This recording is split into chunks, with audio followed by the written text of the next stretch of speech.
আজ অমাবস্যা, আজ মায়ের জন্য মহাভোগ রান্না করে দেব।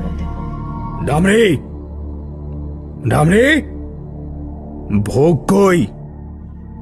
ভোগটা নিয়ে নিন দায়িত্ব বাবু, শরীরটা ভালো নেই আজ। নিন দাদা, একটা জিনিস দিয়ে গেলাম, কখনো গলা থেকে খুলবেন না। যখন এর কাজ শেষ হবে আপনা থেকেই আমার কাছে চলে আসবে। ছাদে অত নোংরা কেন?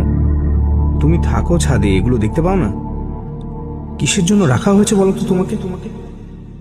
শরীরটা ঠিক নেই গো দাইদা বাবু, পাখিতে এনে কিচুমিচু ফেলেছে বোধহয়, আমি আজই পরিষ্কার করে দিচ্ছি।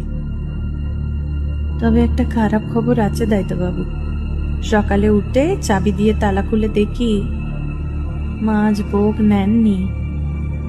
আমার রান্নার নিশ্চয়ই কোনো খুঁত ছিল, নইলে মা নেবেন না কেন? আজ তুমি একটু রাত করে ফিরো কেমন? আজ অমাবস্যা, আজ মায়ের জন্য মহাভোগ রান্না করে দেব। ঠিক আছে, মাকে আজ খুশি না করে ছাড়বই না।